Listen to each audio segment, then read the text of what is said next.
ಗೌತಮ್ ಬುದ್ಧ ಹೇಳ್ತಾನು, ಈ ಜೀವನ ಅಂದ್ರೆ ನರಳಾಟ ಅಂತೇಳಿ. ಈ ನರಳಾಟ ನಮ್ಮ ಜೀವನದಾಗ ಎರಡು ಥರ ಬರ್ಬೋದು, ಎರಡು ವಿಧದೊಳಗೆ ಬರ್ತಾವೆ. ಒಂದು ನರಳಾಟ ನಮ್ದು ಸ್ವಯಂ ಆಯ್ಕೆ, ಇನ್ನೊಂದು ಈ ಜಗತ್ತಿಗೆ ಬಿಟ್ಬಿಡೋದು, ಈ ಸೃಷ್ಟಿಗೆ ಬಿಟ್ಬಿಡೋದು. ಸ್ವಯಂ ನರಳಾಟ ಅಂತಂದ್ರೆ, ಈಗ ಏನೋ ಒಂದು ಎಕ್ಸಾಂಪಲ್, ಈಗ ಆರಾಮ 9 ಗಂಟೆ 10 ಗಂಟೆ ಮರ್ಕೋಬೋದು, ಯಾವಾಗ ಬೇಕಾದ್ರೆ ಏನು ಬೇಕಾದ ಮಾಡ್ಬೋದು, ಎಕ್ಸಸೈಸ್ ಮಾಡೋದಿಲ್ಲ, ಏನೂ ಮಾಡೋದಿಲ್ಲ ಅಂತವಲ್ಲ. ಇದೇನೈತಲ್ಲ ಸೃಷ್ಟಿಗೆ ಬೀಳೋ ನರಳಾಟ. ಆದ್ರೆ ನಾನು ಬೆಳಿಗ್ಗೆ ಎದ್ದು ರನ್ನಿಂಗ್ ಮಾಡ್ತೀನಿ, ನಾನು ಏನೋ ಒಂದು ವ್ಯಾಯಾಮ ಮಾಡ್ತೀನಿ, ಏನೋ ಒಂದು ಮಾಡ್ತೀನಲ್ಲ, ಇದು ನಮ್ಮ ಸ್ವಂತ ನರಳಾಟ. ಸ್ವಂತ ನರಳಾಟಕ್ಕಿಂತ ಸೃಷ್ಟಿ ನರಳಾಟ ಭಾಳ ಕೆಟ್ಟ. ಯಾಕಂದ್ರೆ ಈ ಸ್ವಯಂ ನರಳಾಟ ಏನೈತಲ್ಲ, ಏನೋ ಬೆಳಿಗ್ಗೆ ಹೇಳ್ತೇವೆ, ಸ್ವಲ್ಪ ವ್ಯಾಯಾಮ ಮಾಡ್ತೇವೆ, ತ್ರಾಸ ಆಗ್ತೈತಿ, ಇಲ್ಲ ಅನ್ನಂಗಿಲ್ಲ, ತ್ರಾಸ ಆಗ್ತೈತಿ. ಬಟ್ ಆ ಸೃಷ್ಟಿದು ಏನೈತಲ್ಲ ನರಳಾಟ, ಅದು ಮಾತ್ರ ಬ್ಯಾಡ್ ಆಗಿದ್ದು.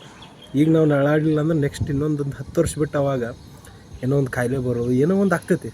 ಅವಾಗ ಈ ನರಳಾಟಕ್ಕಿಂತ ಆ ನರಳಾಟ ಭಾಳ ಘೋರವಾಗಿರ್ತೈತೆ ಅದು. ಸೊ ಅದ್ರ ಸಂಬಂಧ ಯಾವತ್ತಿದ್ರೂ ಸೃಷ್ಟಿಗೆ ನರಳಾಟ ಬಿಡಕ್ಕೆ ಹೋಗ್ಬಾರ್ದು, ಅಷ್ಟು ತ್ರಾಸ ಆಗ್ಬಿಡ್ತೈತಿ. ಈಗೇನೋ ಒಂದು ನಾವು ಕೆಲಸ ಮಾಡ್ತಿರ್ತೇವೆ, ಕೆಲಸದಾಗ ಏನೋ ಹೊಸದು ಬರ್ತಿರ್ತೈತಿ, ಏನೋ ಹೊಸದು ಕಲಿಯೋದಿರ್ತೈತೆ. ಅದನ್ನು ಹೊಸದನ್ನು ಕಲಿಯೋದನ್ನು ಭಾಳ ತ್ರಾಸ ಐತಿ, ಇದನ್ನು ಕಲಿಯಾಕೆ ಒಲ್ಲೆಪ್ಪನ ಅಂಥೇಳಿ ಅದ್ರ ಬಗ್ಗೆ ತಲೆ ಕೆಡಿಸೋದ ಹಂಗೆ ಬಿಟ್ಬಿಟ್ರೆ ಅದು ನರಳಾಟ ಇರೋದೈತೆ ಅದ್ರೊಳಗೆ. ಯಾಕಂದ್ರೆ ತ್ರಾಸ ಇರ್ತೈತೆ, ಹೊಸ್ದಾಗಿ ಕಲಿದಿರ್ತಾವಲ್ಲ, ತ್ರಾಸ ಇದ್ದಿರ್ತೈತೆ. ಅಂಥ ಟೈಮ್ದಾಗ ನಾವು ಬೇಡಪ್ಪ ಇದು ತ್ರಾಸ ಐತೆ ಅಂತ ಬಿಟ್ರೆ ಅವಾಗ ಸೃಷ್ಟಿ ನರಳಾಟ ಸ್ಟಾರ್ಟ್ ಆಗ್ತದೆ. ಯಾಕಂದ್ರೆ ಅದೇನು ಹೊಸ್ದಾಗಿ ನಾವು ಕಲಿಯಾಕೆ ಮುಂದಾಗೋದಿಲ್ಲ. ಅವಾಗ ನಮ್ಮ ಜೊತೆ ಇದ್ದಾವ ಆ ನರಳಾಟ ಅವ್ನು ಸ್ವಯಂವಾಗಿ ತೊಗೊಂಡು ನಾವು ಅದರಿಂದ ಬೆಳೆದ ಏನೋ ಒಂದು ಪ್ರಮೋಷನ್ ಆಗ್ಬೋದು, ಏನೋ ಒಂದು ಅಪ್ರೈಸಲ್ಲ ಸಿಗ್ಬೋದು, ಏನೋ ಒಂದು ಆಗ್ಬೋದು, ಅದನ್ನು ಅವ್ನು ಪಡ್ಕೋತಾನೆ.